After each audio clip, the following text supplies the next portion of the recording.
आज सुनते हैं बृहस्पतिवार व्रत कथा। तो एक बार बोलिए प्रेम से विष्णु भगवान की जय, लक्ष्मी माता की जय। भारतवर्ष में एक प्रतापी और दानी राजा राज्य करता था। वह नित्य गरीबों और ब्राह्मणों की सहायता करता था। यह बात उसकी रानी को अच्छी नहीं लगती थी। वह न ही गरीब को दान देती और न ही भगवान का पूजन करती थी और राजा को भी दान देने से मना किया करती थी। एक दिन राजा शिकार खेलने वन को गए हुए थे तो रानी महल में अकेली थी। उसी समय बृहस्पति देव साधु भेष में राजा की महल में भिक्षा के लिए गए और भिक्षा मांगी।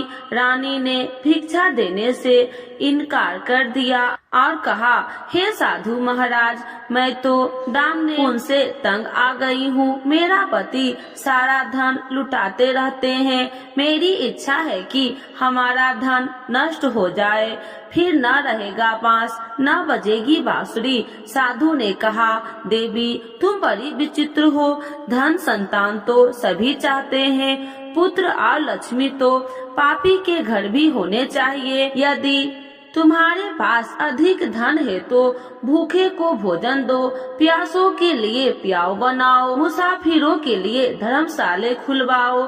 जो निर्धन अपनी कुमारी कन्याओं का विवाह नहीं कर सकते हैं, उनका विवाह करा दो। ऐसे और कई काम है जिनके करने से तुम्हारा यश लोक परलोक में फैलेगा। परंतु रानी पर उपदेश का कोई प्रभाव न पड़ा। वह बोली, महाराज आप मुझे कुछ न समझाए।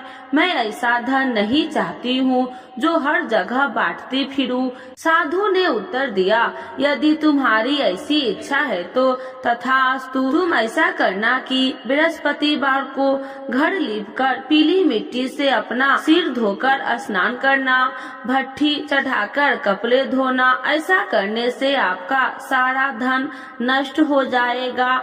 इतना कहकर वह साधु महाराज वहाँ से आलोप हो गए। साधु के अनुसार कही बातों को पूरा करते हुए रानी को केवल 3 बृहस्पतिवार ही बीते थे कि उसकी समस्त धन संपत्ति नष्ट हो गई। भोजन के लिए राजा का परिवार तरसने लगा। तब एक दिन राजा ने रानी से बोला कि रानी तुम यहीं रहो, मैं दूसरे देश को जाता हूँ, क्योंकि यहाँ पर सभी लोग मुझे जानते हैं, इसीलिए मैं कोई छोटा कार्य नहीं कर सकता। ऐसा कहकर राजा परदेश चला गया। वहाँ वह जंगल से लकड़ी काट कर लाता और शहर में बेचता। इस तरह वह अपना जीवन व्यतीत करने लगा। इधर राजा के परदेश जाते ही रानी और दासी दुखी रहने लगी। एक बार जब रानी और दासी को 7 दिन तक बिना भोजन के रहना पड़ा तो रानी ने अपनी दासी से कहा, हे दासी, पास ही के नगर में मेरी बहन रहती है, वह बड़ी धनवान है। तू उसके पास जा और कुछ ले आ ताकि थोड़ी बहुत गुजर बसर हो जाए। दासी रानी की बहन के पास गई। उस दिन गुरुवार था और रानी की बहन उस समय बृहस्पतिवार व्रत की कथा सुन रही थी। दासी ने रानी की बहन को अपनी रानी का संदेश दिया, लेकिन रानी की बड़ी बहन ने कोई उत्तर नहीं दिया। जब दासी को रानी की बहन से कोई उत्तर नहीं मिला तो वह बहुत दुखी हुई और उसे क्रोध भी आया। दासी ने वापस आकर रानी को सारी बात बता दी। सुनकर रानी ने अपने भाग्य को कोसा। उधर रानी की बहन ने सोचा कि मेरी बहन की दासी आई थी, परंतु मैं उनसे नहीं बोली, इससे वह बहुत दुखी हुई होगी। कथा सुनकर और पूजन समाप्त करके वह अपनी बहन के घर आई और कहने लगी, हे बहन, मैं बृहस्पतिवार का व्रत कर रही थी, तुम्हारी दासी मेरे घर आई थी। परंतु जब तक कथा होती है तब तक न तो उठते हैं और न ही बोलते हैं, इसीलिए मैं नहीं बोली। कहो दासी क्यों गई थी? रानी बोली, बहन तुमसे क्या छुपाऊं, हमारे घर में खाने तक को अनाज नहीं है। ऐसा कहते कहते रानी की आंखें भर आई। उसने दासी समेत पिछले 7 दिनों से भूखे रहने तक की बात अपनी बहन को विस्तार पूर्वक सुना दी। रानी की बहन बोली, देखो बहन, भगवान बृहस्पति देव सबकी मनोकामनाओं को पूर्ण करते हैं। देखो शायद तुम्हारे घर में अनाज रखा हो। पहले तो रानी को विश्वास नहीं हुआ, पर बहन के आग्रह करने पर उसने अपनी दासी को अंदर भेजा तो उसे सचमुच अनाज से भरा एक घड़ा मिल गया। यह देखकर दासी को बड़ी हैरानी हुई। दासी रानी से कहने लगे कि हे रानी, जब हमको भोजन नहीं मिलता तो हम व्रत ही तो करते थे, इसीलिए क्यों न इनसे व्रत और कथा की विधि पूछ ली जाए ताकि हम भी व्रत कर सके। तब रानी ने अपनी बहन से बृहस्पतिवार व्रत के बारे में पूछा। उसकी बहन ने बताया, बृहस्पतिवार के व्रत में चने की दाल और मुनक्के से विष्णु भगवान का केले की जड़ में पूजन करे तथा दीपक जलाए, व्रत कथा सुने और पीला भोजन ही करे। इससे बृहस्पति देव प्रसन्न होते हैं। व्रत और पूजन विधि बताकर रानी की बहन अपने घर को लौट गई। 7 दिन के बाद जब गुरुवार आया तो रानी और दासी ने व्रत रखा। गुड़सार में जाकर चना और गुड़ लेकर आई। फिर उसने केले की जड़ तथा विष्णु भगवान का पूजन किया। अब पीला भोजन कहाँ से लाए? इस बात को लेकर दोनों बहुत दुखी थी, चूँकि उन्होंने व्रत रखा था, इसीलिए बृहस्पति देव उनसे प्रसन्न थे। इसीलिए वे एक साधारण व्यक्ति का रूप धारण कर दोनों थालों में सुंदर पीला भोजन दासी को दे गए। भोजन पाकर दासी प्रसन्न हुई और फिर रानी के साथ मिलकर भोजन ग्रहण किया। के बाद वे सभी गुरुवार को व्रत और पूजन करने लगी। बृहस्पति भगवान की कृपा से उनके पास फिर से धन संपत्ति आ गई, परंतु रानी फिर से पहले की तरह आलस करने लगी। तब दासी बोली, देखो रानी, तुम पहले भी इसी प्रकार आलस करती थी, तुम्हें धन रखने में कष्ट होता था, इस कारण सभी धन नष्ट हो गए और अब भगवान बृहस्पति देव की कृपा से धन मिला है तो तुम्हें फिर से आलस होता है। रानी को समझाते हुए दासी कहती है कि बड़ी मुसीबतों के बाद हमने यह धन पाया है, इसीलिए हमें दान पुण्य करना चाहिए, भूखे मनुष्य को भोजन करवाना चाहिए और धन को शुभ कार्यों में खर्च करना चाहिए, जिससे तुम्हारे कुल का यश बढ़ेगा, स्वर्ग की प्राप्ति होगी, पितृ प्रसन्न होंगे।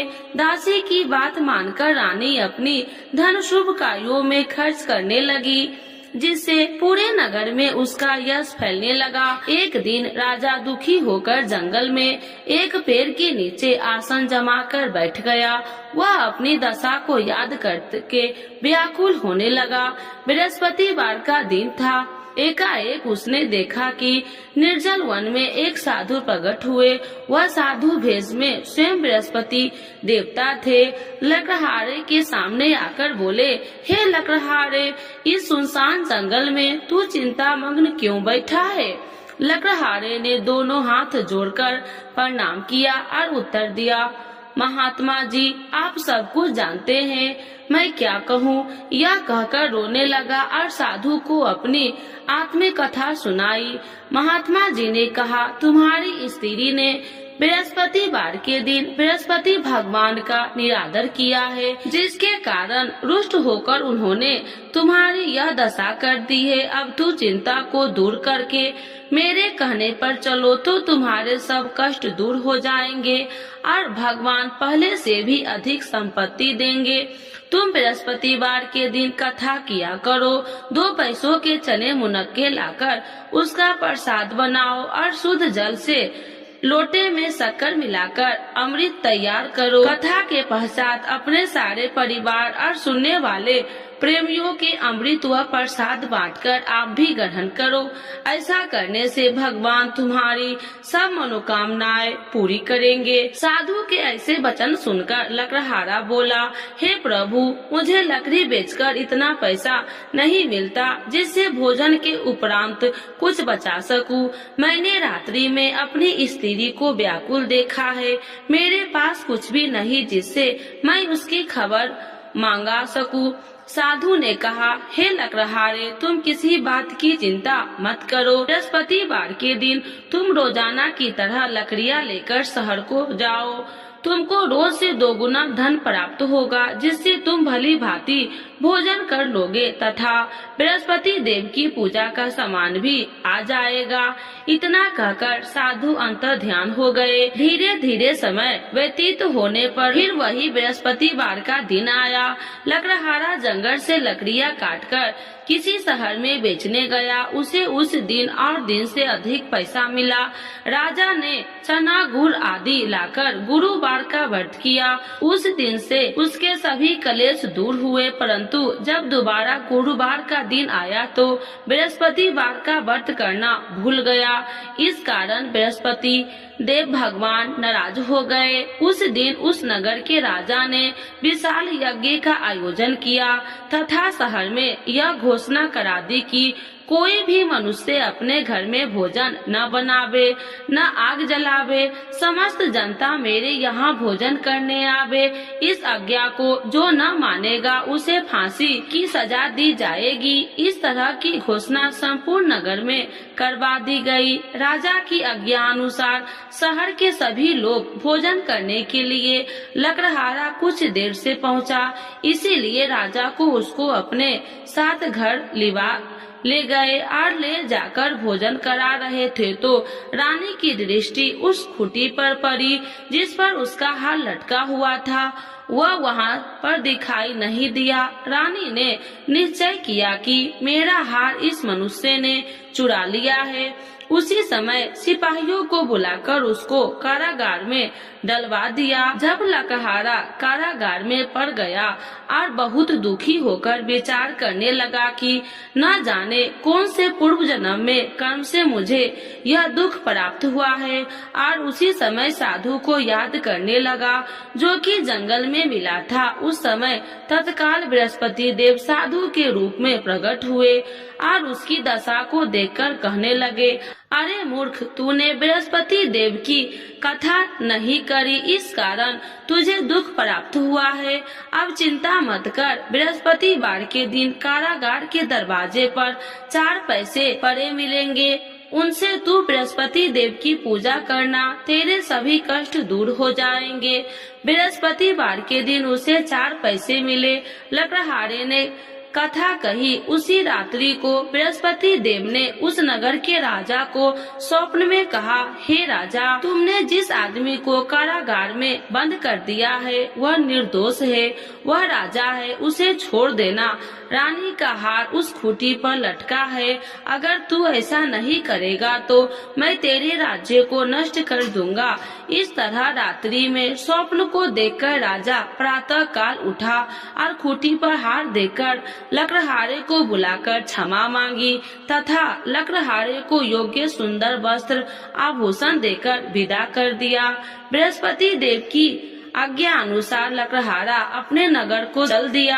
राजा जब अपने नगर के निकट पहुंचा तो उसे बड़ा आश्चर्य हुआ। नगर में पहले से अधिक बाग, तालाब, कुएं तथा बहुत सी धर्मशाले, मंदिर आदि बन गई है। राजा ने पूछा, यह किसकी बाग और धर्मशाला है? तब नगर के सब लोग कहने लगे कि यह सब रानी और दासी के है। तो राजा को आश्चर्य हुआ और गुस्सा भी आया। जब रानी ने यह खबर सुनी कि राजा आ रहे हैं तो उन्होंने दासी से कहा, हे दासी, देख राजा हमको कितनी बुरी हालत में छोड़ के गए थे। हमारी ऐसी हालत देखकर वो लौट न जाए, इसीलिए तू दरवाजे पर खड़ी हो जा। आज्ञा अनुसार दासी दरवाजे पर खड़ी हो गई। राजा आए तो उन्हें अपने साथ लिवा आई। तब राजा ने क्रोध करके अपनी रानी से पूछा कि यह धन तुम्हें कैसे प्राप्त हुआ है? तब उन्होंने कहा, हमें यह सब धन बृहस्पति देव के इस व्रत के प्रभाव से प्राप्त हुआ है। राजा ने निश्चय किया कि 7 रोज बाद जो सभी बृहस्पति देव की पूजन करते हैं, परंतु मैं प्रतिदिन 3 बार कहानी कथा रोज व्रत किया करूंगी। अब हर समय राजा के दुपट्टे में चने की दाल बंधी रहती थी। दिन में 3 बार कहानी कहता। एक रोज राजा ने विचार किया कि चलो अपनी बहन के यहाँ से आवे। इस तरह निश्चय कर घोड़े पर सवार हो अपनी बहन के यहाँ को चलने लगा। मार्ग में उसने देखा कि कुछ आदमी एक मुर्दे को लिए जा रहे हैं। उन्हें रोककर राजा कहने लगा, अरे भाइयों, मेरे बृहस्पति देव की कथा सुन लो। वो बोले, लो हमारा तो आदमी मर गया है, इसको अपनी कथा को पड़ी है। परंतु कुछ आदमी बोले, अच्छा कहो, हम तुम्हारी कथा भी सुनेंगे। राजा ने दाल निकाली और जब कथा आधी हुई तो मुर्दा हिलने लग गया और जब कथा समाप्त हुई तो राम राम कह के मनुष्य उठकर खड़ा हो गया। आगे मार्ग में उसे एक किसान खेत में हल चलाता मिला। राजा ने उसे देखा और उससे बोले, अरे भाइयों, तुम मेरी बृहस्पतिवार की कथा सुन लो। किसान बोला, जब तक मैं अपनी कथा सुनूंगा तब तक 4 हेरिया जोत लूंगा। जा अपनी कथा किसी और को सुनाना। इस तरह राजा आगे चलने लगा। राजा के हटते ही बैल पछाड़ खाकर गिर गए तथा किसान के पेट में बड़ी जोर का दर्द होने लगा। उस समय उसकी माँ रोटी लेकर आई। उसने जब यह देखा तो अपने पुत्र से सब हाल पूछा और बेटे ने सभी हाल कह दिया। बुढ़िया दौड़ी दौड़ी उस घुड़सवार के पास गई और उससे बोली कि मैं तेरी कथा सुनूंगी, तू अपनी कथा मेरे खेत पर चलकर ही कहना। राजा ने बुढ़िया के खेत पर जाकर कथा कही, जिसके सुनते ही वह बैल उठकर खड़े हो गए। किसान के पेट का दर्द भी बंद हो गया। राजा अपनी बहन के घर पहुंचा। बहन ने भाई की खूब मेहमानबाजी की। दूसरे रोज प्रातः काल राजा जागा तो वह देखने लगा कि सब लोग भोजन कर रहे हैं। राजा ने अपनी बहन से कहा, ऐसा कोई मनुष्य नहीं है जिसने भोजन नहीं किया हो। मेरी बृहस्पतिवार की कथा सुन ले।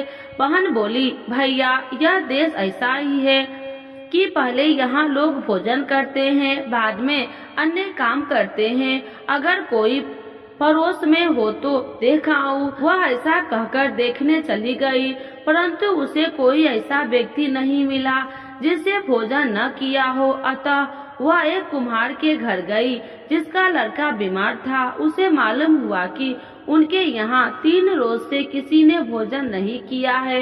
रानी ने अपने भाई की कथा सुनने के लिए कुम्हार से कहा। वह तैयार हो गया।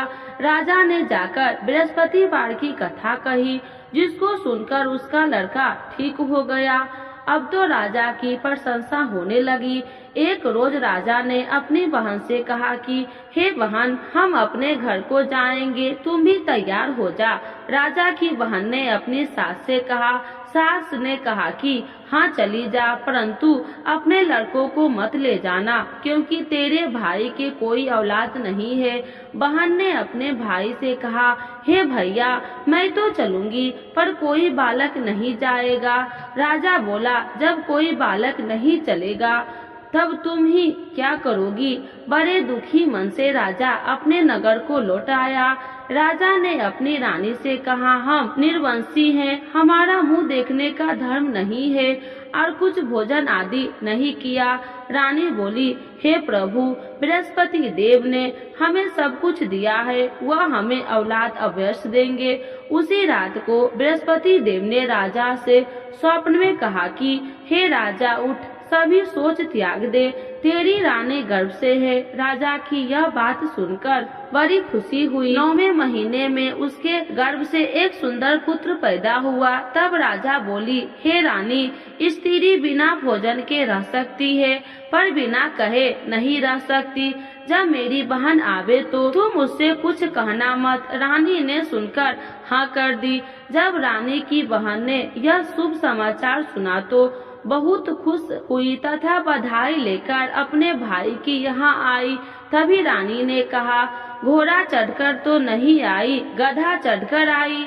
राजा की बहन बोली, भाभी मैं तो इस प्रकार न कहती तो तुम्हें औलाद कैसे मिलती। बृहस्पति देव ऐसे ही है, जैसे जिसके मन में कामनाएं हैं सभी को पूर्ण करते हैं। जो श्रद्धा पूर्वक बृहस्पति वार का व्रत करता है एवं कथा पढ़ता है अथवा सुनता है, दूसरों को सुनाता है, बृहस्पति देव उसकी सभी मनोकामनाओं को पूर्ण करते हैं।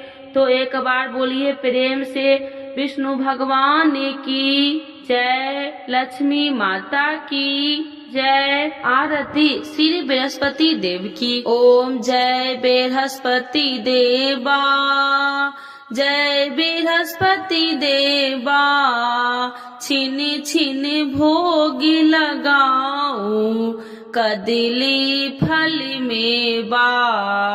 ओम जय बृहस्पति देवा, तुम पूरन परमात्मा, तुम अंतर्यामी, स्वामी तुम अंतर्यामी, जगत पिता जगदीश्वर, जगत पिता जगदीश्वर, तुम सबके स्वामी। ओम जय बृहस्पति देवा, चरणामृत निज निर्मल, सभी पातकी हरिता, स्वामी सभी पातकी हरिता, सकल मनोरथ दायकी, सकल मनोरथ दायकी, कृपा करो भरिता।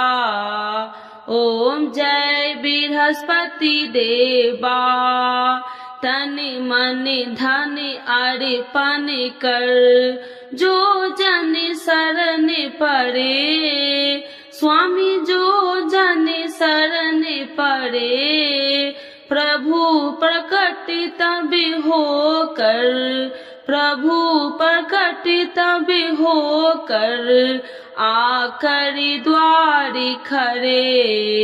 ओम जय बृहस्पति देवा, दीन दयाल दया निधि, भक्तन हितकारी, स्वामी भक्तन हितकारी, पापी दोष सब हरिता, पापी दोष सब हरिता, भव बंधन हारी। ओम जय बृहस्पति देवा, सकल मनोरथ दायकी, सब संशय तारो, स्वामी सब संशय तारो, विषय विकार मिटाओ, विषय विकार मिटाओ, संतन सुखकारी। ओम जय बृहस्पति देवा, जो कोई आरती तेरी प्रेम सहित गावे, स्वामी प्रेम सहित गावे, ज्येष्ठानंद बंद सो, ज्येष्ठानंद बंद सो निश्चय पावे। ओम जय बृहस्पति देवा, स्वामी जय बृहस्पति देवा। तो एक बार बोलिए प्रेम से बृहस्पति देवता की जय, विष्णु भगवान की जय, लक्ष्मी माता की जय, सर्व देवी देवताओं की जय।